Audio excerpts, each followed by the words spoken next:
Ooh, Hello there, everybody. Hello, Thea. Hey, how you doing? You well? I'm very well, I have to say. The sun's shining. The dogs are barking in the background. Portobello is Portobello. It's amazing. That's beautiful. Welcome, welcome, welcome. You are a big guest. It's just you and me, but you are the big guest. All right, just to Fantastic. let you know. You're going to introduce yourself in a huge second. All right, a big moment. All right. I'm very, very happy to have Thea with us. I call her Wonder Woman on the side. This is Thea Montgomerie-Anderson. She's just ready for that Wonder Woman outfit. I think you've got some in your cupboard, don't you? I do. In fact, I've been wearing a Wonder Woman outfit since I was about 3. I've always had red knee-high boots. Now that goes.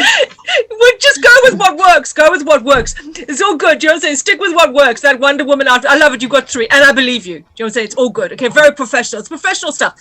Okay. So anyhow, this is session 5 of An Activist's Digital Toolkit. Welcome to the Groundswell Ecosystems YouTube channel. Thank you to all the subscribers. Thank you to the comments, the likes, all that sort of stuff. If, of course, I do all this like the kids. Like, share, subscribe, hit the notifications bell so you can see when stuff comes up. You know that the projects that I run online is stuff to do with an urban green plan. How can we consult over an urban green borough? An activist digital toolkit. How to get activists online and active so that their efforts don't kind of get wasted in, you know, the mists. Repeated actions create a campaign. Then, of course, there's the London Eco Housing Project, getting sustainability put into all of London, London Council housing strategies. Believe it or not, yes, we're on the go. We're working on that project. And of course, there's Project Alteration, glamming it up for Mother Earth, ultimate home couture, as you do. There's more to come. I roll them out. It is as it is. It's all good.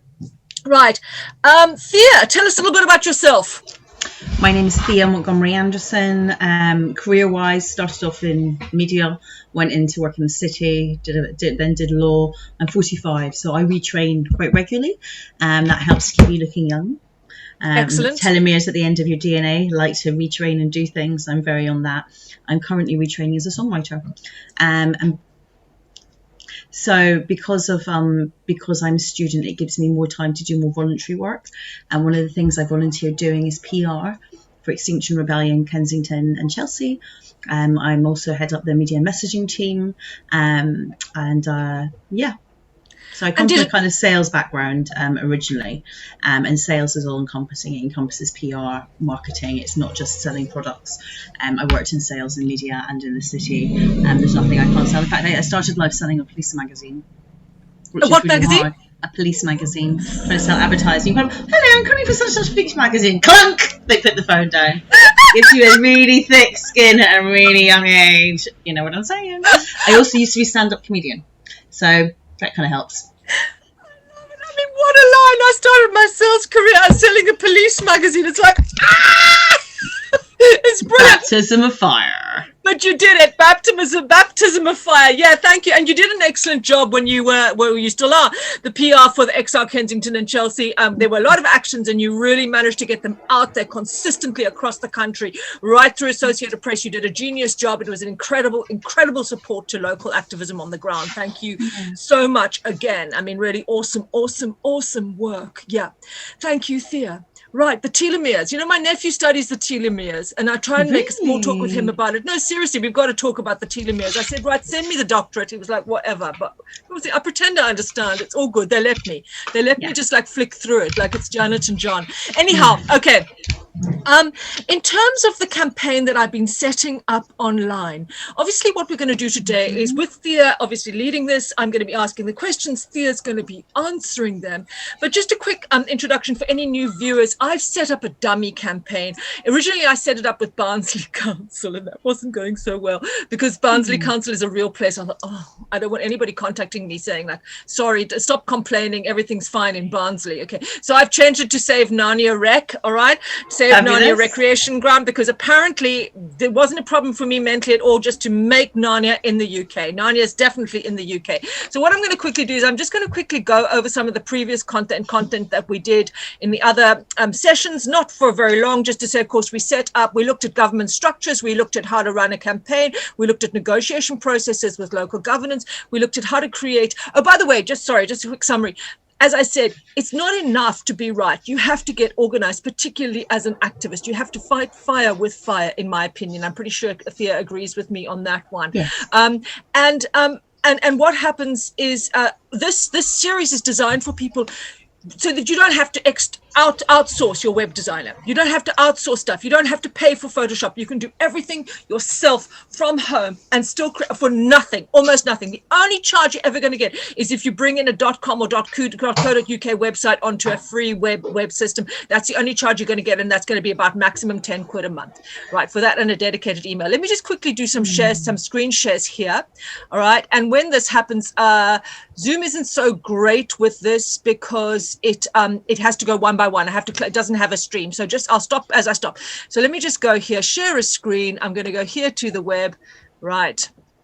What you see here is all of this here is literally all of the media and the teaching materials that I've set up in a Activist Digital Toolkit folder on my Google Drive for Groundswell Ecosystems, and that is available at my groundswellecosystems.com website. It has everything there. It has you know, the website and domain name, creating a logo in Word, email templates, petitions, press, media, all of that stuff. It's all there. Please, it's open access. Please help yourself to downloading absolutely anything that you need. Please don't reinvent the wheel. It's all there. Okay.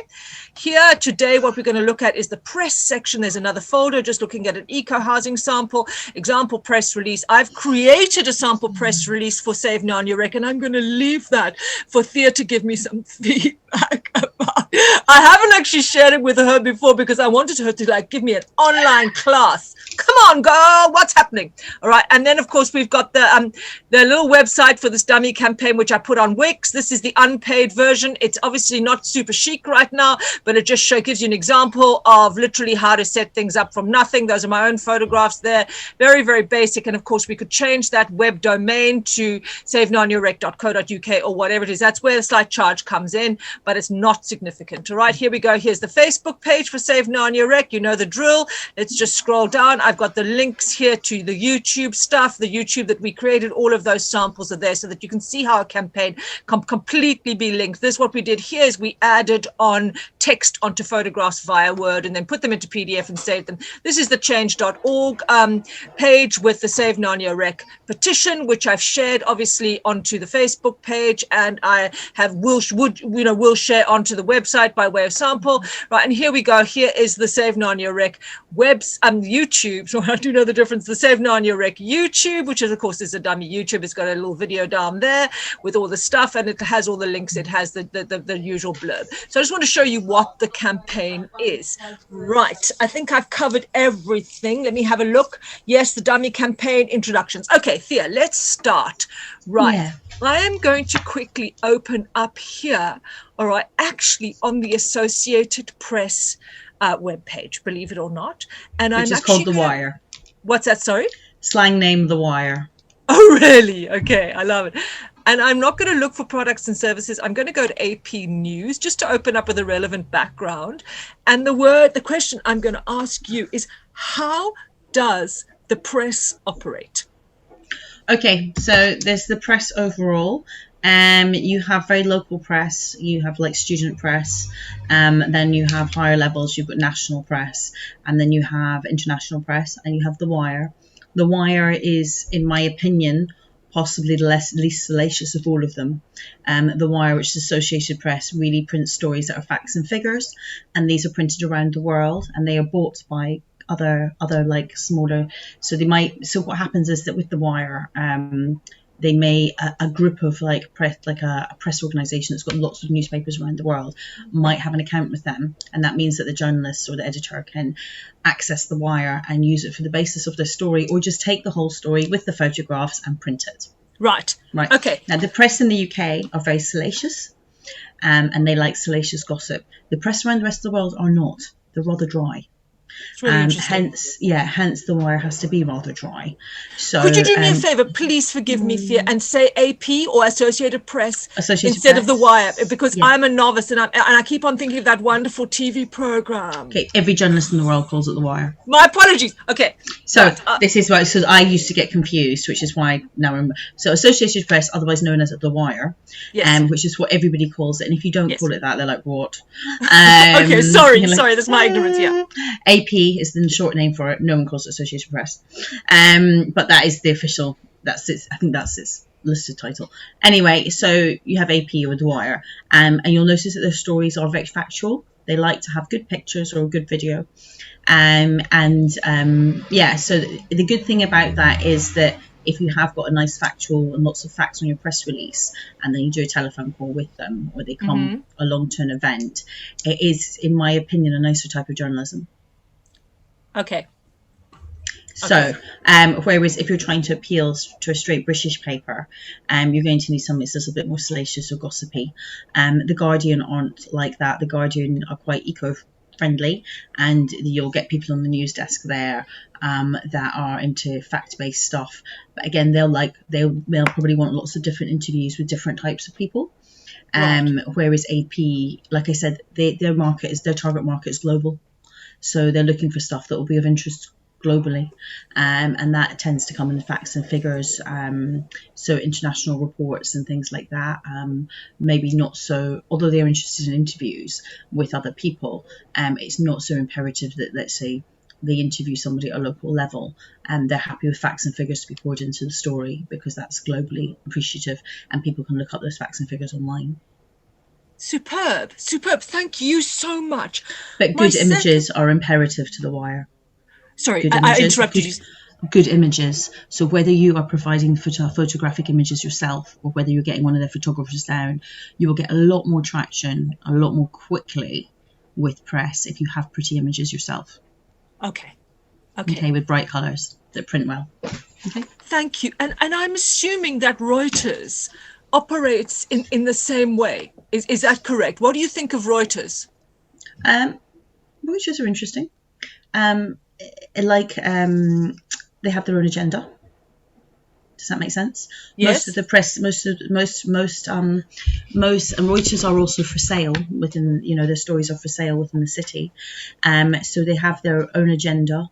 And I would not say I would say the thing about the Wire is they are pretty in the middle. They're not there to have an opinion or have an agenda. They're just there to provide facts.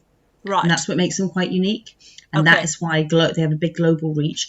Reuters' reach is, if you're looking at from people who buy the Reuters subscription, they're normally in the finance sector, business sector. Okay. That's it. I mean, this is exceptionally useful. And of course, I'm like nodding because, of course, I know nothing about this. I honestly feel like I'm at kindergarten. It's totally fascinating. It's totally and utterly fascinating because clearly what goes on. So you're saying that Associated Press, the Wire, manages to remain quite neutral, whereas Reuters has a more of an agenda. Yeah, because they have a target market they have to sell into.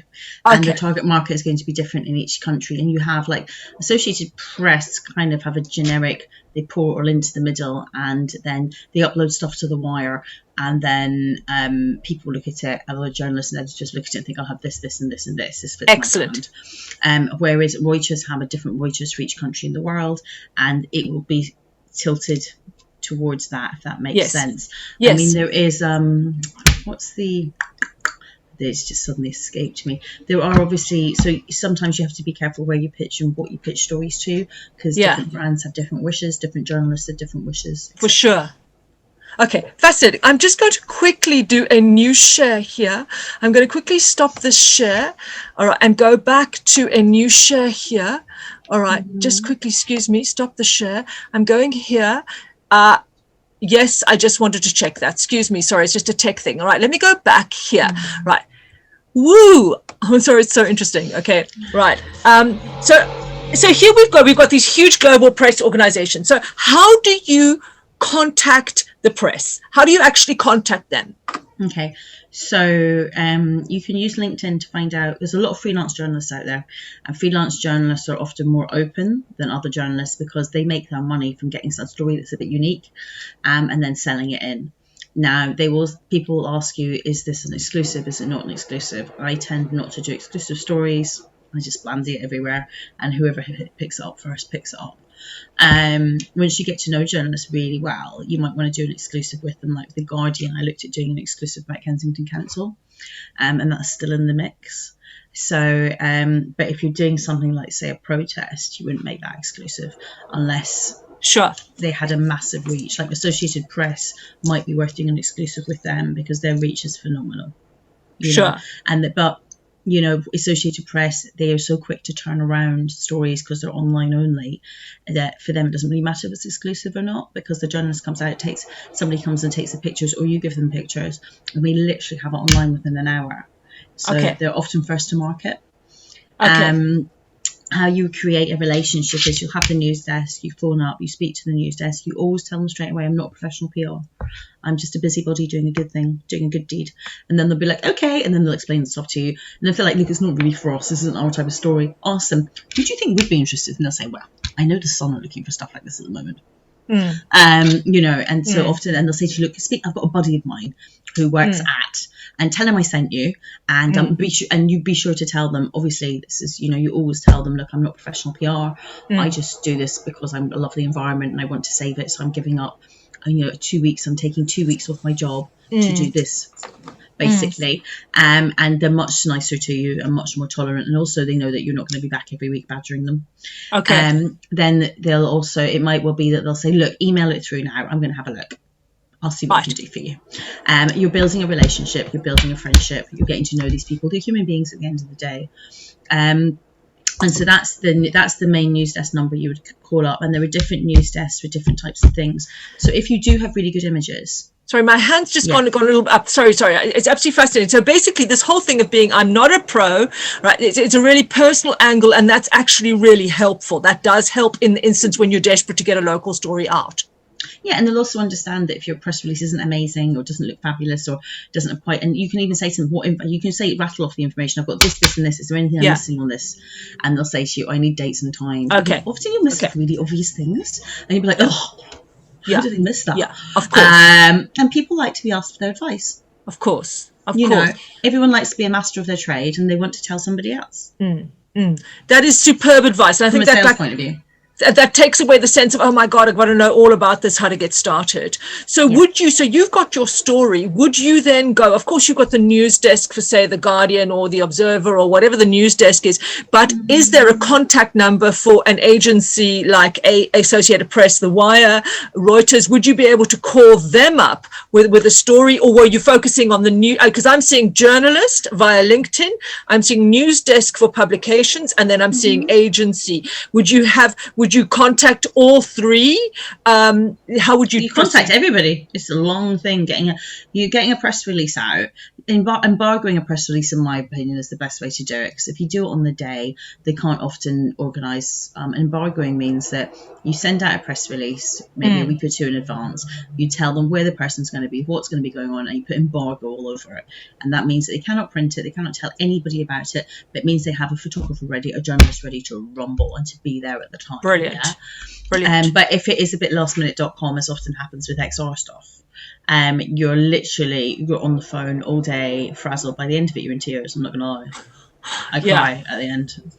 And the other thing is, and you make it known to them that unlike many PRs, that you are willing to organise interviews, you're going to get all that information for them and say, look, if you can do anything. So when I call up the news desk and I speak to them, I go, well, is there any journalists that are dealing with this sort of stuff at the moment? Can I email them directly? Can I maybe have their phone number? And it's not being cheeky, because the journalist at the end of the day wants a good story. This is a sales job you're doing here. You're selling them a really good story that is going to help them look really good and get their next promotion or their next big pay rise, if somebody doesn't, even when somebody says no, they're looking for an excuse to say yes. No isn't rejection, it's preference. They're saying no to this story. How about if I reposition it? What stories are you looking to print at the moment? How can I reposition this to make you want it? Are there particular people you'd want to? And be very honest with them. I'm always very honest to say, look, you can speak frankly to me. I'm ex-city in the sales in the city. Do you want black people to speak to you? Do you want Asian people to speak to you? Do you want mothers that are gay? What sort of people do you want to interview? I can make this happen. And then they go, you're going to do my job for me? This is just what I want. And say, this will go absolutely no further. It's a conversation between you and I. You tell me what else you need for me to get this on your desk and for them to do the story. Particularly when you're doing activist stuff, they'll have a very specific thing, like I'd like 2 Asian people, 1 black woman, this, and I want 1 student who's gay, and they literally are, and that is why I get on well with journalists. They can tell me exactly what they want, and I'm battering those phones and making it happen using all my contacts, all my personal contacts. Literally, I don't post it that blatant. I do post it blatantly on Facebook. Hi, I need somebody who's black and female for a journalist to speak to. They want the opinion of, and people don't really care. They're happy to help you because it's an environmental cause. And then other people, so they might, like I had people, I'm in London and I used to live in Manchester many years ago. And so I had a journalist saying, I'd love somebody from Manchester. I'd really like somebody from Scotland, any chance. And I'd like somebody from Birmingham. So literally all my contacts, I was like, right, people I hadn't spoken to in 20 years. I'm saving the environment. Yes. I need your help. Think of it as like, you don't have to do anything for XR. This is your one thing. And you can tell your kids how cool you are because you've organised an interview for Extinction Rebellion.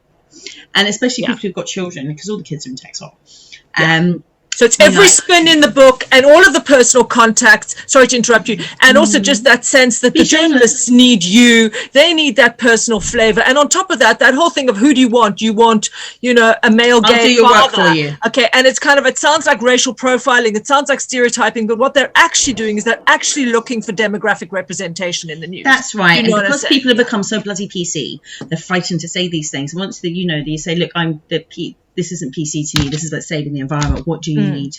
What do you, or this is about saving a park, or this is about saving domestic violence for a woman, saving women from that. What do you need from me to make this happen? Brilliant. This is the only thing I'm really interested in. And then what then happened? And so they quite like the fact that I even offered to sign NDAs. I'm like, do you want to sign a non-disclosure agreement that our conversation is totally? And they're like, no, that's fine, but I love the fact you asked. Yes. Okay. So you're protecting them in terms of their particular take on it. You're actually saying, look, I understand you are dealing with the demographics game here. You need to build a story. You need the right jigsaw puzzle to make this story float. What do you need from me? What can I do to get this story on? And it means also from the journalist's point of view, instead of knocking out 2 or 3 stories a day, maybe we can knock out 10. And so I will maybe have 3 or 4 stories on the go. We're trying to get people to interview for all of them. And I also have other people that I know I can rely on to say, right, here's my contacts. I need you to call and message these people. Here's my phone or your own phone and tell them it's for XR. It's their good deed for the year. They need never pick up a phone and do a charitable donation. They've done their bit. And most people love to know they've done their bit. And then also be sure if somebody has gotten you an interviewee, you send them the article. Because then they can show it to their friends. Oh, I got this person for this article. People love to feel they've done a good deed, and it really wasn't that stressful.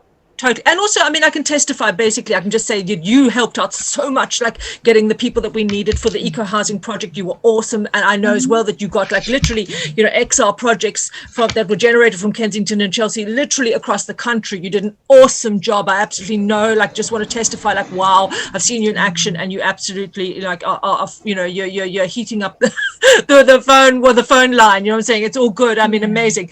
So. Oh, and the other thing, the beauty about freelance journalists is they work across publications. So I had one person that worked with the Guardian that also works with the Times that works with some smaller publications. So normally, like when I did stuff for mutual aid, beginning of COVID, I had video journalists from the Times down, and they had been referred to me by somebody else who was like, she's amazing to work with. She will literally get your story together for you. Just tell her what you need, and when you turn up, you'll have everybody there. And the video journalists were just like, oh my God, it's true. This is amazing. And you've got venues, you've got this, you've got that. They had so much information, so much content. And because people know me in my area, they felt competent. And I was there as well. As a PR, I would also recommend if people are getting interviewed, you reassure them and you drill them first and you stand over the interviewees and be like, no, I'm sanctioning that. No, they can't ask that question. No, this. Yeah. That's your job as a PR as well. Make sure people aren't being misled and make sure they're not getting the piss taken out of them. And you will find that more people will be interviewees for you if you're a little bit heavy-handed when it comes to that. Yes. And I really brief my interviewees first. I go, this is the questions they're allowed to ask. Is there anything you don't want them to ask? Is there anything okay? And I dress them as well. I'll be like, right, no, that looks like shit. Your bra strap's awful. We're doing this. Yeah. Put a bit of makeup on them. They look fabulous, darling. Everybody wants to have the best version of themselves out there. Totally. But as a PR, it's the one time, you can be a bit heavy-handed and make this happen for them and stand there and reassure them. You'll get a better interview out of them as well. Or if it's a phone interview, I'm always on the call and I'll go, no, I don't like that question. Or no, that's not what we discussed. Or I would like you to also ask this question and this question and this question, because maybe that's what the interviewee wants to get across as well. It has to be a win-win situation for the journalist and the interviewee. Now, often a lot of the information's cut, but the interviewee feels they got their point across. Yes. Yes. And just this whole thing, I'm sorry to go back to basics, because I always come from a position of kind of like, what do you do if you know nothing? So literally, like, you will get the news desk number from the website, you will get the Reuters, you get the news desk phone number and email, or you better off just directly calling, you email the press release and call them directly to follow it up. How do you do that? You call them first. Call them first. Okay. Nobody, because once you've emailed it once, you can't email it again. Okay. You call them first, and then so you basically call them first, and you make a conversation. Now, there are different news desks for different things. Yes. So there could be a picture news desk, and if you've got amazing pictures, very much worthwhile calling that.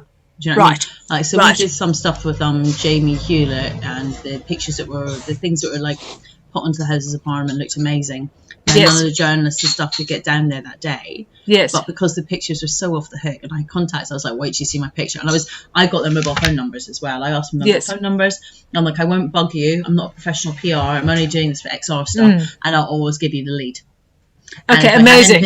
In my area, I do PR for a lot of charities, mosques, you name it. People just come to me and they're like, oh, I need some PR. And then I go, you're interested in anything to do with the local mosque? And they're like, oh, go on, devil. Amazing. You know, and I leave it and I don't badger people. And so the journalists are like, you've always got really random, brilliant stuff. And I was like, I know that. That's amazing. And they know that it's amazing. On a voluntary basis. So they know that, I'm taking my time out of my life.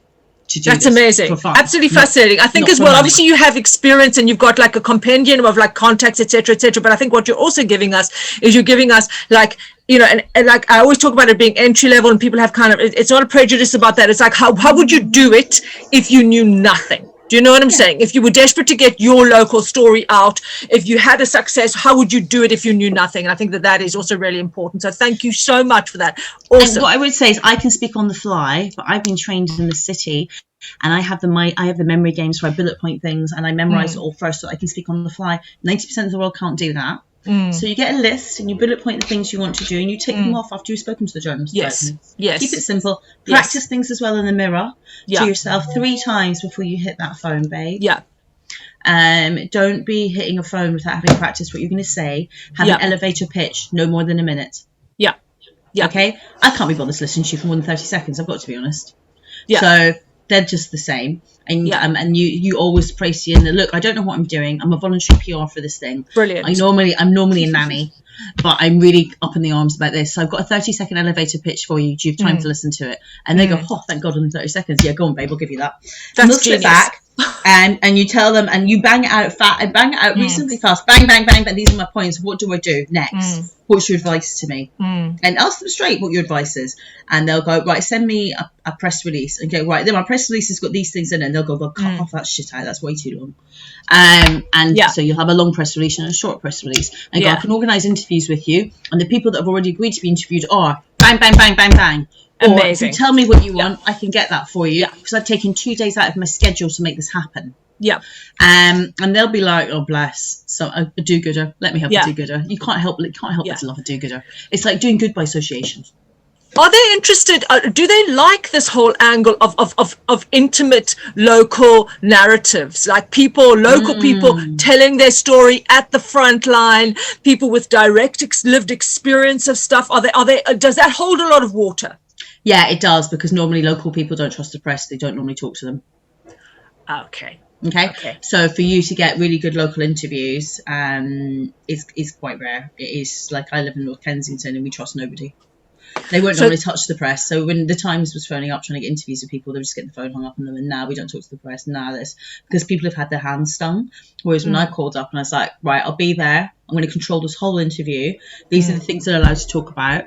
This is the story they want to do. I've told them these are some red lines, and I'll step in and I'm there the whole time standing there like that. Also, when you turn up as a voluntary PR, try and look like a lawyer. It scares the shit out of everybody. Have your hair, but I wouldn't have my hair out this looking fabulous. I would have my hair up in a chignon or in a braid.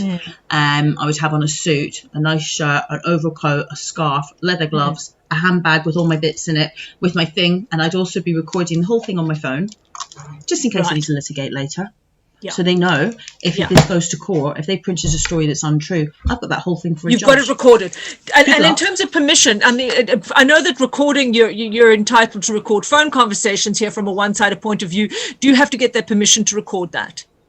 Right, so I always tell the people that do the interview, do you want me to record it on my phone while it's going on to protect us in the future? And they're like, yeah, please. Now, the law with recording on digital is you don't even need to tell someone you're recording on digital, because there is case law in America. We look to America often for our case law about there being no presumption of privacy. Amazing. Because of digital. Now, if you're recording something on analog, which is a tape, you have to get written permission all round. Okay. Yeah. Okay. So I swear always this is digital. I can't thank you enough. This is such a treasure trove of information, and it will be for so many people in different fields. And I just this is incredibly helpful. Thank you so much. Right, really. And take my advice. Once you've done that recording, you send it to an email address, not your own email address. Set up an email address for every campaign. Yeah. It makes it a lot easier to manage it going forward. And then you send all the information to that. Yeah. Have a normal email address you use as a recovery email address. Yes. Like not some specialist one, like your normal one that you're always going to be having for the rest of your life. So if a court case does come up in 5 years' time, you can be like, aha, to the lawyers. And I have all the information for that particular campaign there on my Gmail address. Here you go. And then you wash your hands of it. It's not, you're not having to look through things. Yes. Yeah. We do have, I have set up for Save Narnia Rec, because I've set up a separate G drive for it. Okay. I've set up savenarniarec@gmail.com, particularly with that. And what that means is it's completely dedicated. So it's got, that connects to the YouTube, it connects to the drive, saving information, sharing and all of that sort of stuff. It's super useful. It's in one place. Obviously we could set up a dedicated. Very sensible. Yeah, we did that as an exemplar for this campaign, to show all of aspects of the campaign, that it's completely kind of interknitted together, and it's kind of one homogenous thing that's got a label and a name. Do you know what I'm saying? Yeah. Thank you so much. That's absolutely amazing. What I'm going to say right now is I'm actually going to swap around a quick question before we get to what makes a good press release. Because I've got some examples here, and as I said, I did one for homework, and I'm very much looking forward to what's that? Getting it critiqued. Yes, to getting it critiqued. And I show you what I looked for online as well, etc., because it could be helpful for people. There are some good resources out there. Give us your advice for dealing with journalists. In what way? When you're with them in person, or? I think because I suppose you've really kind of possibly covered that. I think it was just a case of what you've been saying already, which is I had it down. If you want to create a relationship with journalists, yeah, I would always say that you go and meet them on the day, wherever it is they're going. You're organising interviews. Get there early, meet them. Have maybe a can of coffee for them and a can of water and a bottle of water in your pocket, spare pens in case, because a lot of them still write on notebooks. Yep. Spare pens in case they've run out. Have a spare umbrella. If it's a raining day, have a spare umbrella, one for them, one for you. Yeah. Make the person feel like they're special. Especially newer journalists, they'll really appreciate it. Take them around, give them a hug if you can. Some of them are not huggy, just be like, just take their hand. It's so good to meet you. Make a lot of eye contact. Ask them how their day's been. Tell them you really appreciate them coming down. Is there anything else you can do for them? What stories they're looking for in the future? Can you trade mobile numbers? You probably will have traded mobile numbers by that point, because you have to find them along the ether.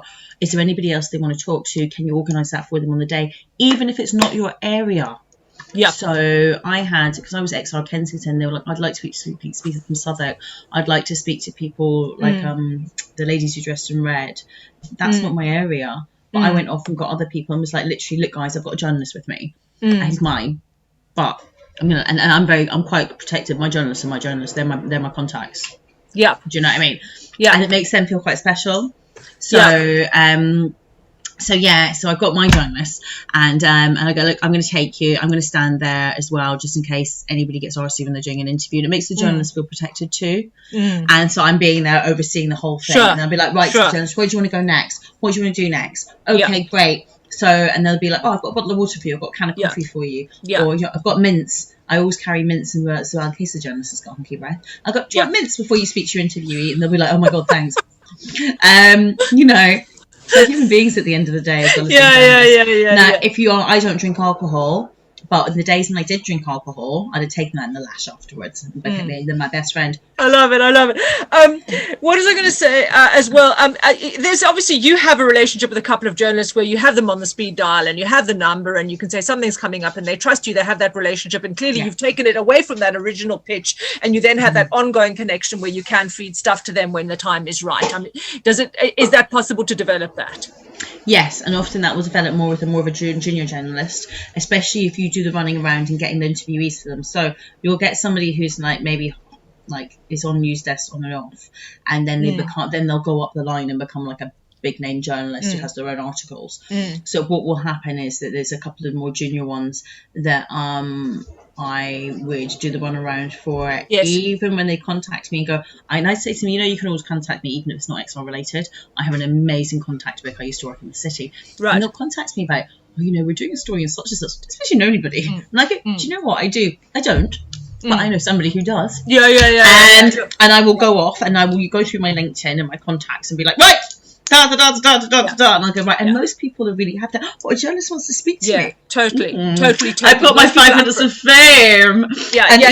Exactly. Most people are up for it and they have their voice heard, and if there's all of that, pomp and ceremony, their sense of their own pomp and ceremony, and that's great. That's all good. And I've even pitched lecturers at universities who I've never met, who are specialists in their field. And I've just called up and been like, hi, my name's Thea Montgomerie-Anderson. And then they're like, and I'm like, this is a bit random. I do PR for XR, and I'm not asking you about anything for XR, but a journalist I know happens to be looking for somebody in your field. Brilliant. And I wondered if I could put you forward, because I've read up your bio. You sound amazing. The sort of person that should be in the press, who actually knows what they're talking about, not all hot air. You flatter the shit out of them, and they're like, oh my god, I don't know what to do. Oh my god, that's I mean, do you think I should speak? And I go, look, I'll be on the call. Shall I brief you beforehand of what to do and what to expect? Shall we do a dummy call? Yeah. And they're like, okay, yeah. Because a lot of professor types, people are just frightened of making fools of themselves. So I'll do a dummy interview with them first. And once I realise the journalist wants to use them, and I'll say, look, can I put your name forward?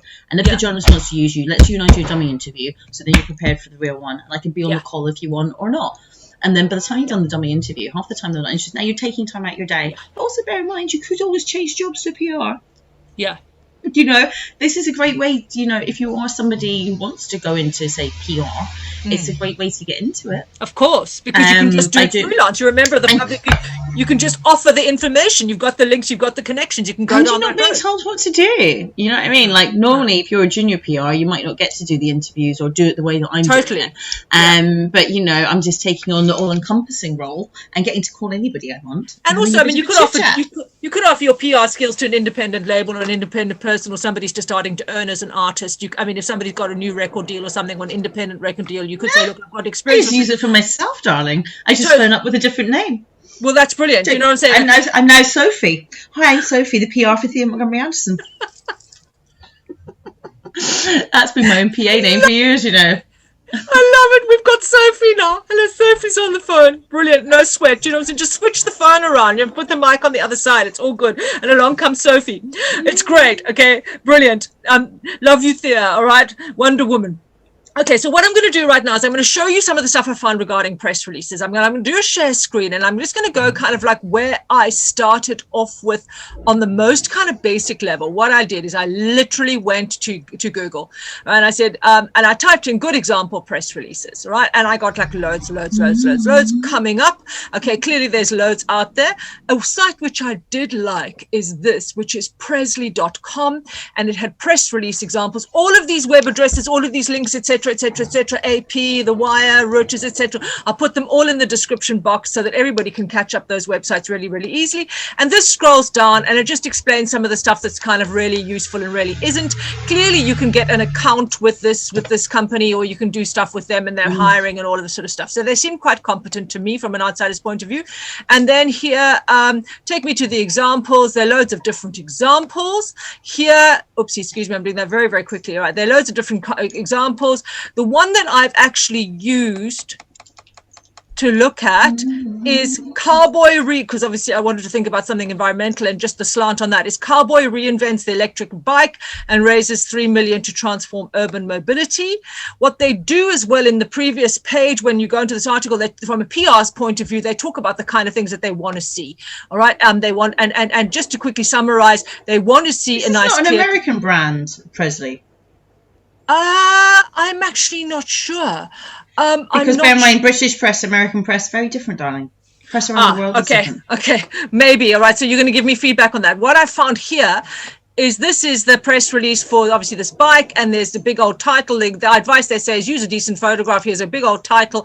They say, keep it succinct but meaningful, so there might be enough information there for them to use. Go down, there's all the brand and all the contact information. So there you go. I've saved that one. I've saved this one and downloaded it and put on the G drive if anybody wants to have a look. There's that.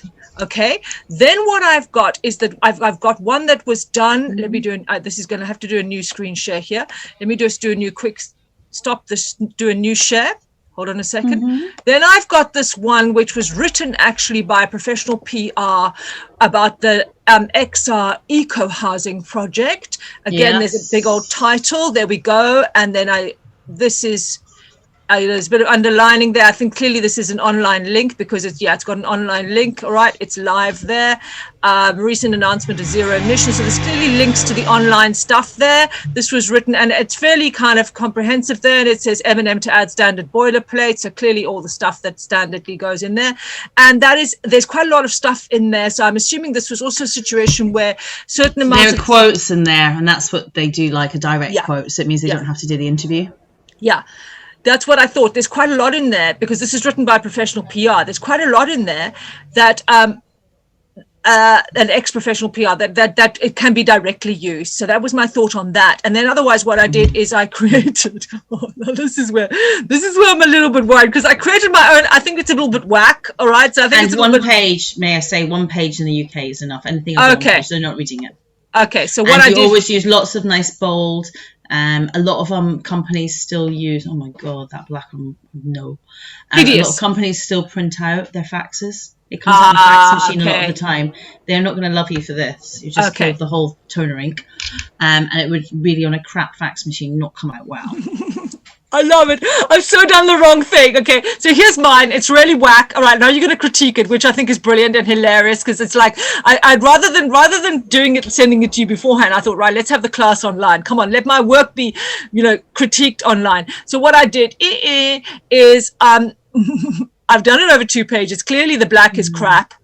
All right. Yeah. And what I did here is I included the original. This was kind of my thinking. I put in a big title, campaign result, press release. I put in all the contact stuff, and then I just kind of did some quite basic text about how after a council meeting, the council had backed down about selling the land. Okay, so feedback. Okay, so I do really quite like the kind of eye-catching topic. So, save Narnia, yay! If you are a journalist that's into that, amazing. I'm not sure. I would probably put a bit at the top saying environmental story. Okay. So that the journalists can be like, because if you've got a junior on that, they'll be like, oh, I wonder what this goes into. Is this fantasy fiction? Or if you're doing a main news desk, that you've got some 16-year-old on there who's learning their trade. You got to remember, they don't start knowing their trade; they're learning it. Yeah. Is this about books? Is this about what? So you put environmental story. I mean, with respect, Save Narnia Rec is not a real campaign, obviously, so it doesn't even exist. If it were, but if it were somewhere called Save Narnia, there could be a recreation ground called Narnia. You don't know. Sure. I mean, there's the one that we call the Teletubbies up the road from me. People might, if you were doing Save the Teletubby Park, people would think real Teletubbies. By the way, there's no Teletubbies there. That's a name from years ago. It's actually just never. I'm devastated. Like normal climbing frames and all that. See, this is Britain. Everything's not quite what it looks. I'm devastated. I'll never sleep again. The Teletubbies aren't there. Right, carry on. Anyway, so I probably put like environmental story at the top, so they know which bundle to put it in or to take it to environmental journalist, or anything else. So if it could be environmental, local council, like local democracy, so all the things, the story headings it could go, I would probably put at the top because that really helps the people on the fax machines and stuff like that to work out where it could go, which journalist it could go to. I would also put whether it's embargoed or not. Yeah. Okay, what I'm doing is, Thea, this is incredibly helpful. Thank you so much. What I'm doing is I'm actually writing a list of your critique, all right, of every single bit. So what I'm going to do is here's my first version, and then I'm going to create the fixed version. Do you know what I'm saying? And I'm going to put them both into the video, and I'm going to put them both online so people can see what not to do, and then following your advice how I'm fixing it up. Do you know what I'm saying? Okay. And obviously, I'll have a quick check of that before I post the video and everything with you. Carry on. Yes. I would also... Personally, I would not have quite so much on the photograph because it just mirrors it up. It's not a bad pic. It's not a great pic. The colours aren't fantastic on it. I would definitely filter that and make it brighter so it stands out. And I would also make a point of putting maybe on the pic available in, you know, whatever res it is that you've got it available to download from what website is, you know. Yes. So they know that you've got a high res pic, so you're not a bunch of idiots. Yes. Because high res is what they need. The higher the res, the better the print. Yes. Print quality paper. Also something brightly coloured looks better online. And if you've got a video of Narnia Rec, I would probably pop that on it too, a video available, because the online journalists might, because a lot of stuff that don't make it into newspapers will make it online. Sure. To fatten up the online websites. So what I would do then is I would literally, because there is a YouTube channel with a Save Narnia Rec video, okay, and I would include the link. Okay, so check out. Yeah, you still need to spell it out to them though. Sure. I'd say they're not going to look on your YouTube channel, love. Okay. Keep that real. They're not doing that. So what I would do then, put available. You know, you might want to put next to the YouTube channel, say, you know, fabulous, well lit, amazing video of Narnia Rec available for download. Oh yeah. So I would do that. Sorry, I'm interrupting you. Forgive me. Yeah, so I would spell it out completely to them that there is this video. Here is the link, and if I emailed them, I could attach the link as well, so it comes up directly on the link next to the press release. Could do indeed. Amazing. Yeah. Okay. So then I'd also break this down and bullet point it. So all the contact details and stuff like that should be at the bottom. Okay. Because at the moment you need the story, you need to bait them. You need an elevator pitch story that's short. Narnia Rec, and then bullet point, campaign for 10 months, bullet point, gathering community and local organisations, bullet point, Narnia Council backed down. So the top key thing here is Narnia's council has backed down to local residents. Yes. That's the winning line, right? That's the USP. You know, people power is better to council. Yes. You know, the council that thought they were a corporation no longer. You know. This is so brilliant. I swear, this is just brilliant. You want bullet points. Keep it easy for them to read, and use a nice font that's easy to read, like Arial. Yeah. Okay, so forget about all that black and just change it to a clear, easy font. Yeah, and also nothing lower than 12, because there's an awful lot of people out there with shit eyesight that don't wear glasses. I swear, this is a masterclass. This is absolutely stunning. I mean, I hope that other people would make the same mistakes as me, and kind of, because as I said, I'm going to see. They do. You want to see some of the fonts people use.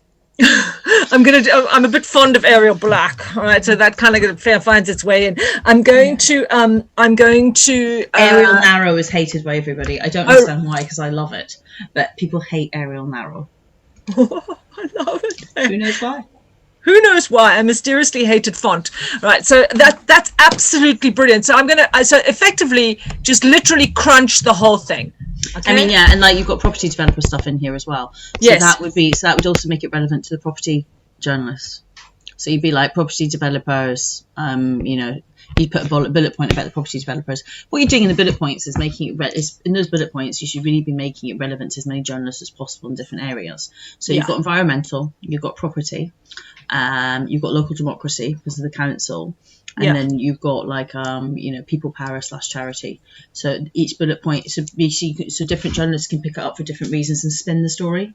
Brilliant. So basically, they need to have like a one glance sort of like bullet point where they can go, this is the drill with this. We don't have to waste our time. Bang, bang, bang. So the little person who's on the fax machine can be like, oh look, we're onto something for charity. Bang, put that one over to them. I've been told to find stuff for charity. And then the charity journalist goes, oh my god, that's amazing. Right.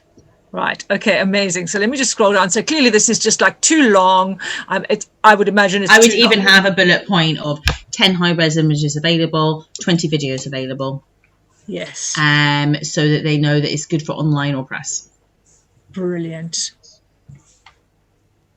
That is just awesome. Okay. And if it is embargoed, watermark it embargoed and have embargoed at the top till the date that it can be printed. Date and time it can be printed on from the 22nd of November at 9 a.m. onwards, for instance. Brilliant. Okay, that's 100% awesome. Just a quick word to everybody watching. Thank you. I mean, that's just stunningly brilliant. Okay, it's such a help. But what I'm going to do is I'm going to take my rubbish one I'm going to follow your guidance and I'm going to fix it up. And I will take a few more minutes of your time after the today. Can we just go? I'm not finished with this. You've got no quotes. So from local residents, nobody that you can speak to, they can directly quote from. So a journalist can look like it's done its job. You've got no quotes from anybody from the local council. You've got no names of people that were involved that had to back down. You know, this is Britain. We need a bit of salaciousness. Councillor Pat Mason was at the meeting, and you know, when at the local council, his face went red, or whatever it is, right? Yeah. So you need to name some people as well, name and shame. This is UK press. Remember, we love a bit of naming and shaming, and local residents that were involved, ones that are willing to, and then you could even have a list at the bottom. You could have you could do in much smaller. You could do this in smaller print, by the way. Interviewees available are bang, bang, bang, bang, bang. And so ideally, you'd have like a local headmistress from a school, always a good one. A local resident who's maybe a retired army officer, always a good one. You know, stuff like that. And so they could do that. So they know that they've got 5 people that if they call you, you'll give them phone numbers, and the interviews will be available right there and then. Okay, and they are going to. Let me just check that. You don't always put that on a press release, but personally, I do. Yeah. Because they're like, oh, this is an easy one. No. It's all done. Okay. So do you do they contact you to contact them, or do you put their numbers? They contact you directly. Nobody goes through anything but going through you. All right. Okay. And you have your contact details all over it. Yeah. I have them in the footer, and I have them. You know, what my name is, the email address, and my phone number. Yeah. And sometimes they even put the hours that I'm available, 6 a.m. to 1 a.m. Sure. Because journalists work late often. You know, call me anytime from 6 a.m. to 1 a.m. You're like, hello? Oh, yeah, I'll get that for you now. You know what I mean? Okay, amazing. Anything else? Let's have a look. Get rid of all that black, you say. Absolutely get rid. Yeah, and I don't see. So you've got Facebook. You've got all the same names. I think it's amazing. What you have done well, though, is your Facebook, your YouTube, and your Twitter are all Save Narnia Rec, at Save Narnia Rec. But what you could be writing is Facebook, YouTube, Twitter, dash, at Save Narnia Rec. Okay. So socials, dash. Yes. So that takes, you've got more space then to use. Yes. And then... change.org, or even you could do change.org, Save Narnia Rec. So there you save 4 lines that you could use for something else. Yeah. Okay, and I need to fit it into one page. Is that correct?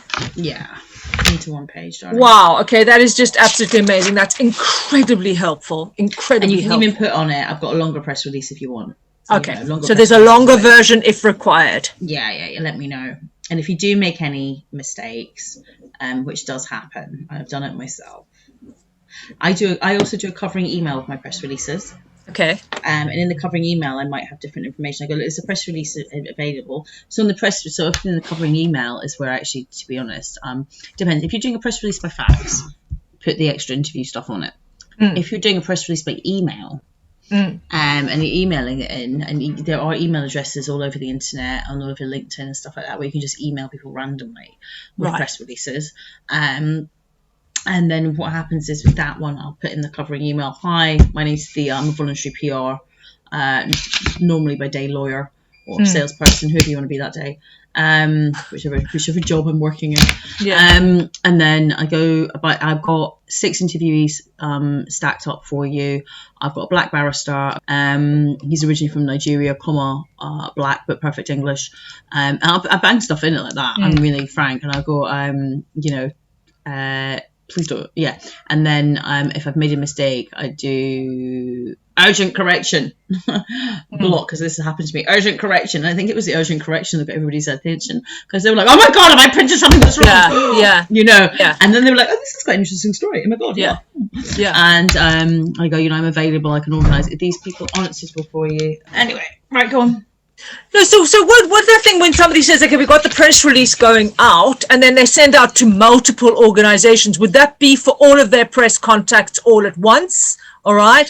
You can do a round robin. I personally do bespoke emails. It takes a lot longer, but I get a better response. Okay. So if I'm just doing a news desk app, then I'll do a round robin. Right, I've got this, and this. But if it's actually sending to a specific person, I'll be like, "Dear John, my name's such and such. I know you work at the Guardian. Blah blah blah. Somebody else I spoke to said you might be amazing. I did try to call you, but I got no response. Or I spoke to your news desk and they said I should send you a message. Or I found your article online about XYZ. People like to know you've actually read their shit in the past. Or I found you on LinkedIn and I looked up some of your stories and you're kind of my vibe. And then they're like, oh my god, somebody actually appreciates my work. And I'm getting a bespoke email. Oh, I feel so privileged. Put yourself in their shoes, babe. Honestly, that is it's just a masterclass. It's incredibly valuable advice. Now, you can copy and paste a lot of that, let's be honest. And then you just change bits of it, because typing loads of emails is going to be exhausting for you. But you can copy and paste bits of it. Thea, you're completely brilliant. Okay, so what I did is I created this really quite rubbish press release to start off with, as you know. What I'm going to do is I'm going to show you how I fixed it. Just quickly look at it again, and everything that is wrong with it, multiple things that are wrong with it that Thea has actually explained, which is great. Just multiple things. I have created a new version, which I have actually checked with Thea and her expertise to kind of just go through a checklist of seeing, is everything okay now? All right, so we're going to have a look at that right now. I'm just going to quickly change screens. This is the one that I fixed. Okay, just to let you know that I have checked this with Thea, but I want to talk through here, literally step by step, all of the things that I've done. Okay, first of all, I fitted it all into one page. I haven't put the font any smaller than a size 12, and I have used Arial font. Right, except for here where I used Calibri, but everything else is Arial, nothing less than size 12. I put in a really punchy heading, which sells it in terms of the cutting edge of this is what is important about what happened. So I changed it here to Council Turnaround on Narnia Rec, Local Eco Campaigners Halt Development. Because as Thea said, the issue is not just that it happened, it's that there was a council turnaround because of the campaign. Okay, I kept in the logo because I wanted to reference the fact that there was actually a comprehensive campaign. Of course, I speak about this campaign now as if it's real, but of course, it's the dummy campaign, Save Narnia Rec, with all of the elements online.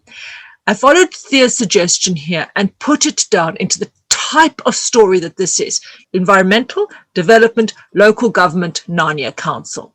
The date of the press release, all right, there's obviously right next to the heading here, I obviously say it's a press release. These images, of course, this image particularly up here right next to the logo is extremely subpar. I extracted them from the little video that I put on YouTube, and I've put here more high-res images available, and put right at the top here a quick summary of everything that happened. In a tense standoff between local Save Narnia Rec environmental campaigners and key Narnia Council leadership at the full council meeting of July the 11th, a new truce was formed. Narnia Council is halting all plans for further works on this public land due to a full consultation with local residents that included a 10,000 plus signed petition, exclusives on local radio and television, and the intervention of Friends of the Earth advisors. So in one paragraph, there's a cut to the chase, tell it all what happened. Let me do that without smacking my hand. There's a cut to the chase, tell it all with exactly what happened. Following Thea's guidance here, went through, put everything into bullet points, the key points, included reference to specific people, and included indeed quotes. Months of campaigning by the Save Narnia. Let me zoom in actually. All right, excuse me, so you can see this as I read it. Months of campaigning by the Save Narnia Rec campaign online and in person finally resulted in local residents reclaiming beloved local land that is used by many for multiple purposes. Narnia Council had been planning to sell off a third of Narnia Rec to international property developers without the promise of continued social housing. Now here, being specific about a particular individual so that the journalist can literally take a quote right from the press release. The lead of Narnia Council, Jesse Sapnip, stated the plans were for a percentage of the housing to be affordable. So immediately there's a contradiction between what the lead of Narnia Council says and what the campaigners say, that there's actually no space for social housing or for affordable social housing. Triumphant campaign manager Mandy Griffin said, "We did this all together, we got this change and stopped Narnia Council making unnecessary money selling off public land that we all love and use all the time for housing that no one local can afford." So there we go. That's refined the issue of these two contradictory statements. Sold off. Council says, yes, it's going to be affordable. Local residents says, your idea of affordable is not our idea of affordable. Okay, the campaign ran for the last 4 months since the declaration of the public negotiation period by Narnia Council and included an online campaign, petition, appearing on local radio and London television, as well as support from Friends of the Earth. Okay, just details, the petition, really that statement there is about local action. An anonymous Narnia councillor said, I was right behind them. I asked them for months to keep sending in their emails and they did it. Well done to them. Okay. Again, that's a quote. Obviously, I've kept it anonymous there, which really ups the ante because clearly this Narnia Council does not want to be named. In a tense standoff between Narnia Council and campaigners in today's meeting of the 11th of July, the council had to back down on these development plans as there was overwhelming opposition to them and local residents had followed the full dissent and appeal council negotiation protocol. Now, just scrolling down, as per Thea's suggestion, available for interview, Patricia Hat-Angel, head teacher, Maple Malm Primary School, Mandy Griffin, Save Narnia Rec campaign manager, Jason Fallon, Friends of the Earth, and anonymous councillor, arrangement by contact below. Obviously, all of the contacts are here. I said that the campaign PR is Savannah Hearth. There you go. And Thea was quite specific that this is very helpful to show that there is consistency across the campaign. There's a specific Gmail address, there's Save Narnia Rec. There you go. There's a fake number. Obviously, there's the Wix website. There's Facebook, YouTube, change.org, Save Narnia Rec. Of course, I've crunched that all into one because it'll all go under the same title. You can do a search for Save Narnia Rec. You actually can do a real search for Save Narnia Rec, and you will get the results on Facebook, YouTube, and change.org, where there is a petition. And of course, it would have been at Save Narnia Rec for Twitter and Instagram. Okay, campaign video YouTube. Thea stressed that the journalist might be doing stuff which is online. Not everything makes it to print. And so it might be very valuable for them to be able to download video, to have live video online. Okay, so there's the YouTube video that was put up on the Save Narnia Rec channel for YouTube. And then here, high resolution video and photos available for download here. And it's the exact Google Drive folder, which of course is what I've actually incidentally shared on the groundswellecosystems.com website. And what that means is that the journalist can literally from one page of press release go and create a story with enough quotes, photographs, video, all of the contacts. They've got the logo here. They can just copy and paste that, right?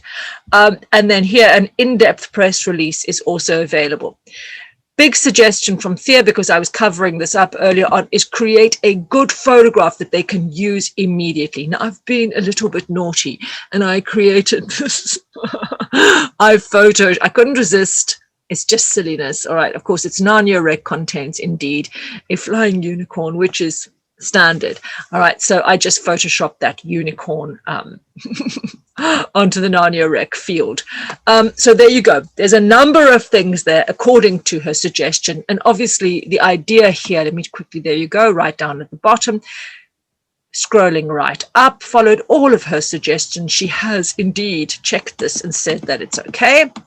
I think her suggestions, obviously she's had much experience with all of this, incredibly useful. The idea here is that everything is in one page and the journalist does not have to go anywhere further.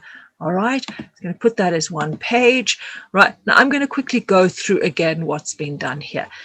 Again, the idea is the journalist finds a one-sheet press release, right, with quotes, individuals named, a usable immediate photograph, the contacts, possible photograph and video downloads, and the option for an in-depth press release also available.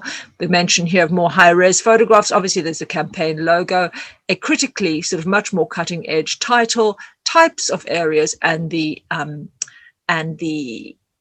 summary paragraph. There you go. I just wanted to show them next to each other here to show clearly again how badly yours truly went wrong. Thank you, Thea. If you have a relationship with a journalist and something is happening with the campaign and their developments, so I called it following up and following through, would it be advisable just, to get them on the phone and say such and such is happening, or email them? Are they interested in follow-ups to the story? WhatsApp them.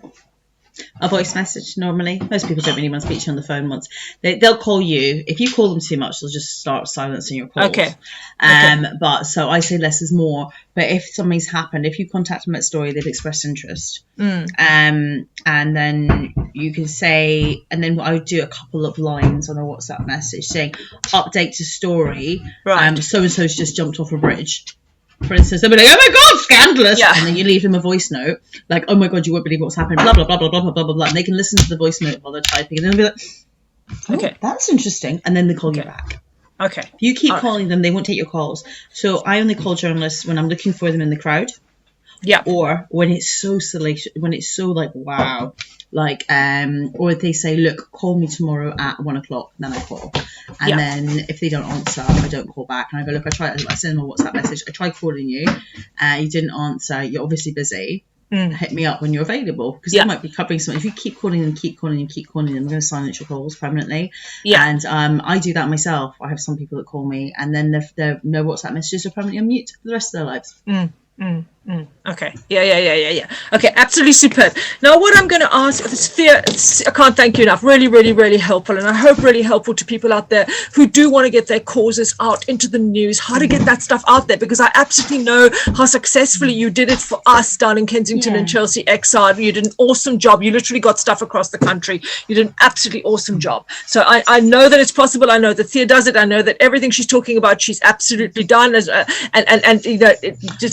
What she's given us is extraordinarily helpful advice and guidance. Yeah. Rotate your journalists. So I have different journalists that I got on really well with. I don't send every time I've got a story out to all of them. I'll maybe pitch one and say, look, you're the first person I've pitched about this. It's not exclusive, but I've not actually told any other journalists yet the story's come up. But I'm telling you, it's not an exclusive. But would you be interested in it? Since we get along, I'm giving you first bite at the cherry. And then they're like, that's me. That's me special. I know. That's me. And then the next time there's a story that comes up maybe a month later, I pitch another journalist and I make them first bite of the cherry. And they'll say to me, look, this isn't really my type of thing, or I'm away on holiday. And then I'll go back to, but I don't always give the same person first bite at the cherry. Right. And I rotate it, because if you've got a story every month and every month you're messaging them, they get bored. Whereas if they hear from you every 3 months, they're like, oh, what does she want? Yeah, exactly. She's got something a bit saucy. Or amazing. So it's really a job for a bit different. Amazing. What I want to ask you about right now, just to end off, is I want to think about, I know you've mentioned this before, and it's something that I'm not particularly aware of at all. It's just about Twitter and Instagram. So I'm sorry, I just want to go back a step and just say awesome and thank you so much. I really hope that you've really just kind of absolutely given us so much information and so much help here today that is absolutely rocking and rolling. And the critique to my rubbish job of yes. I just want to point out that some of the best journalists, and if you want to get stories out there, aren't necessarily standard AP journalists or Guardian or regional press, or even like the local press. You've got things like Double Down News, who are basically like influencer style journalists, right? Who are doing their own YouTube channel. they'll often get the best stuff out there. They've got crazy good followings, and a story will run like wildfire. Right. And then suddenly the journalists are contacting you. Yeah. And I would really advocate you start getting to know people like that. There's a guy from Disability News. I'll message him something, and people must watch his channel, and he'll just say 2 things about it, and suddenly journalists are on the phone to me. Wow. Okay. Yeah. Okay. So really don't underestimate the power of the internet or influencers, or even like I will get, like, I've got some influencer friends who are people who are on X on the beach. You know, normally they get paid to post a lot of money, but they're happy to do their bit for the environment. And I'm like, look, we're trying to get a story out there. It's about this. And they go, right, I'm going to do a story on this. Wow, I think this is ridiculous. Do you know what Kensington Council are doing that? I mean, isn't this just scandalous? And they've got 100,000 people that follow them. And then they're like, retweet my tweet. And then this tweet starts to go mad. Or they'll do a bit out there and the hashtag will start going. Or it's just the fact that I think other people must follow them. And they get quite kind of into it. And then their influencer friends get on the bandwagon. They're like, oh my God, that's scandalous. I can't believe that's going on. And often do not underestimate the power of an influencer. Somebody who's been on X on the beach, why, mate, they got power. Yeah, totally. Because they've had a massive UK audience. They will have that reach, whether or not, you know, that is literally just the standard fact of the matter. They will have that reach, and we need to be able to find a way to reach. And if you've got, like, like a press release type thing, or like a little story you've done yourself, that, like, let's say you've done like a little YouTube video story or something like that about it, and you haven't gotten traction with the normal press, or you don't think it's a big enough story to get traction with the normal press, so you don't want to contact the journalists and get the no.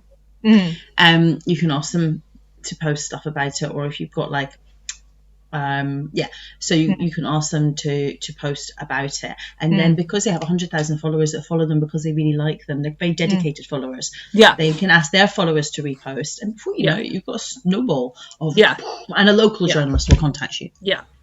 So be savvy with those contacts. And the other thing I was going to say, the influencers themselves have got great contacts with journalists. Right. And sometimes they will offer to be in the story. So they're doing their bit for the planet because they can't be bothered to go out in the protests. They're happy because they're earning money, babe. And they've got like they've got lifespan. They've got to earn their millions in that lifespan. You know what I mean? But they're happy, really happy to be like, do you know what? I've got a journalist friend who might do it. I'm going to give them another story if they print your story. And so what they do is they trade a story about themselves. So the journalist prints a story that you amazing. Yeah. There's a lot of really good influencers out there. And often the people, you look at them and tell you think, I can't believe you're this nice a person in real life. So the people who actually completely comprehend their own internet power and are literally, if they get connected and contacted in the right way, are absolutely prepared to use that to help others and to do basically the right thing. And influencers are very, very open to being contacted as well by you know, for environmental domestic violence causes. You know, might find out that their own mum got badly battered when they were younger, and they'll be like, do you know what? Yeah, or they say it's not for me, but do you know what? I know so and so. Her mum got really badly battered 10 times. She'll help you. Let me make the introduction for you, babe. I'm going to DM her for you, and you wait for that DM because when it comes, it comes. And they've got not a short attention span, but for them, time moves faster than it does for the rest of us. It's very different, and they might even put it out on their Snap, and then somebody in their Snap will come back and be like, do you know, I've got something about that I can help you with. So basically you can actually spark a tidal wave in one form or another by actually plugging things in the right way at the right time with the right people. This is good. I mean, I think at the end of the day we have this internet culture, and to use it for good end and to use it for real change is the right thing to do, and it's good. So thank you again. Just what I wanted to say here as well, I know on a number of occasions you've spoken about Twitter and Instagram good practice, days and times to post. Now this is the kind of thing I absolutely know nothing about, says she who runs an Activist Digital Toolkit, but I know about other stuff, but this is not my kind of area. So I know you've spoken about like good advice for when to tweet, all of this kind of stuff. So if you just kind of, I'll give you free reign, obviously. Think about it, it's kind of logical. When are you bored on the way to work? What do? You go on social media, don't you? Most people don't read books or the newspaper anymore. They're bang on their socials and they've got notifications. So between like 7:30 a.m. to depending what audience you're going for. Like if you want city bods, between 6:30 a.m. and 8 a.m. If you want non-finance people, like normal people that go to work, between 8 a.m. and 9:30 a.m. Even people when they go into work, the first half an hour spent on the socials. let's be honest. And so people, but yeah, I'd say 8 a.m. to 8:45 is a really good time to post stuff on Twitter, and have good hashtags. See what's trending at the time. Right. Or maybe, so if there's a story, it sounds awful. If there's a story, say about a footballer, borrow that hashtag. Put it on yours, and your story will pop up. Well, well, that's savvy. That's savvy. That's reasonable. That's savvy. You're jumping on a hashtag so you can get something. Hacking. Yeah, it's piggyback hack. And again, if you have had an influencer who said like, oh, do you know what? I'll help you. Drop them a message to remind them because they're busy, and they'll be like, oh, sorry, babe, I totally forgot. And bear in mind, there are times to drop stories and times not to. If the World Cup's on, forget it. Yeah, no one's reading your stories. Forget it. If the Rugby World Cup's on, forget it. You know, on a Saturday, the best time to drop a story is probably between 10 and 11 because that's when people are getting up or they're lying in bed reading the stuff. A good time is between 6 and 7 on the way home when they're bored on the train or on the bus again. Right. During the week. And then you've got, so Instagram. You can put stuff on the story itself, or you can do Instagram tile, and then on the Instagram tile, or like kind of a video tile and stuff like that. People follow things like say model or environment, and then you know those hashtags will come up. They'll get notifications of what's on that hashtag. So think carefully, research your hashtags. You know, for your hashtag. Right. So pre-check your hashtags before you start creating your own, because you're going to find out what's out there, and you're going to be tapping into what's out there. Yeah, exactly. And like I said, if you do, so Instagram, you've got to have a good picture for that to pop. So if you're wanting to do a story, say, about the environment, it really helps if you've got a hot, sexy girl on the picture. And then you can tag model as well. And that audience that are into models, who've got the model tag thing, or Mac, and do the @Mac Makeup or hashtag Mac Makeup if you've got Mac Makeup in it. And that also means that, but bear in mind, when you share to Twitter, if you share straight from Instagram to Twitter, the picture doesn't come up. Yeah. So you've got to share that. Don't be lazy. Upload to Twitter the actual image. And then you've got the hashtags again. So like Bravissimo bras, for instance, they won't respond to you on Instagram, but on Twitter, if you upload an amazing picture of a girl in their bra, they are all over that and reposting that for you. So Twitter has a kind of, I think different social media teams manage different things. Does that make sense? And with Facebook as well, Facebook groups are really good. There's a lot of people with like those local Facebook groups that will post stuff, and then people repost things from there. So you can start getting traction amongst normal people. Yes. That makes sense. Don't you know, everybody's their own little journalist these days, got their own little rant on. And so, but try to not be offensive, don't swear, don't say anything racist, you know, be common sense stuff. So but yeah, Facebook groups, especially in local areas, are very good, and you'll get some that are more active than others, and utilize them. But yeah, superb.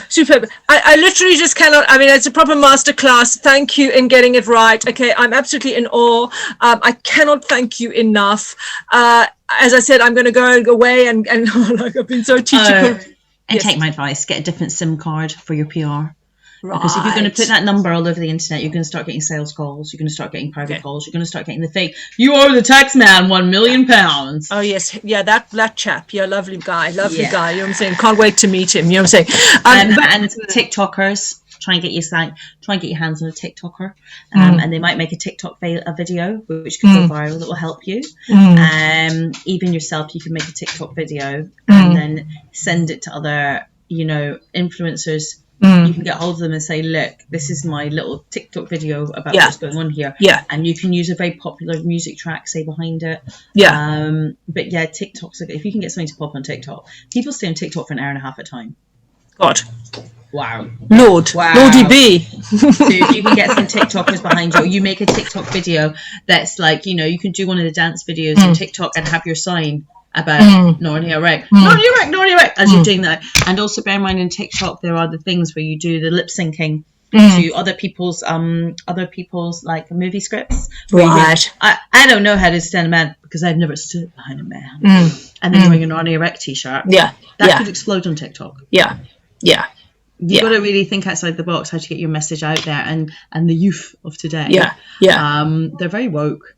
Yeah. No cigarettes, for goodness sakes. No alcohol. That's Most people amazing. don't drink these days. Don't have alcohol, cigarettes. They don't even drink coffee.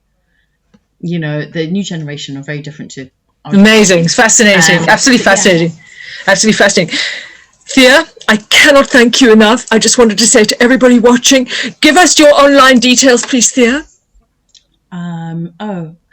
For my socials? Yes. At Songwriter Thea. At Songwriter Thea, all one word, across all my socials, from TikTok, Instagram, Facebook, Twitter, even Tinder. Excellent. Okay, I will put that on the screen. I will put it below in the content box. Thank you incredibly much for what I really feel is an unbelievably useful overview of so many things: the big picture, the skills, the details, the hacks, the ways round, the understanding the demographics, the understanding the ways of rumbling things, the understanding of ways of fixing things, doing things. Amazing. Thank you incredibly much. Your contribution is so valued. Everything that I do on my YouTube channel, I've designed to be effectively permanent resources. I don't make a video just like to make a video. Do you know what I'm saying? And I only post when I've done something that it becomes a permanent resource. So what we've done today becomes a permanent resource in what will eventually be 6 sessions of an activist digital toolkit. So it's incredibly valued. Your experience, your resources, your advice, your guidance. Thank you so very much. This is number 5, session number 5, thanking Thea Montgomerie-Anderson at Songwriter Thea, right across everywhere. Looking good, sounding good, being good. That's our Wonder Woman. And one thing I did forget to say, local radio stations, like local community radio stations, the journalists on that are very open to being contacted with stories. And often if you can get them on the local radio stations, you yourself can go in for an interview, then it will percolate up. And these are the journalists that are going to be big journalists in the future. They're giving away their time for free and training at 16, 17, 18 years old, trying to make something of themselves. So don't underestimate that sort of stuff too. They're very open to helping. Yeah. You know, like you get the internet radio, you'll see that's the local community ones, like say West Side Radio if you're in London. But then you also have Portobello Radio, which is actually, it's not a locally funded radio station, but it's just run on the internet. Does that make sense? Yes, of course. An internet-based radio station. Stuff out there, really. Spread it around, babe. And they love having stuff on and stuff like that. For sure.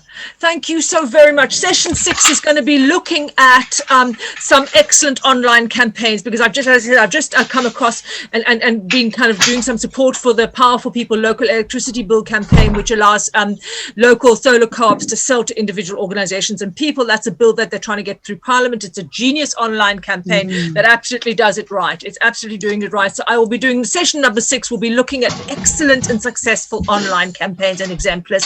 Look forward to seeing you soon. Share, like, subscribe, hit the notifications bell. Thank you. This is Groundswell Ecosystems. Thea Montgomerie-Anderson. See you later. And God bless. And Nicola Kench saying thank you so much and see you soon.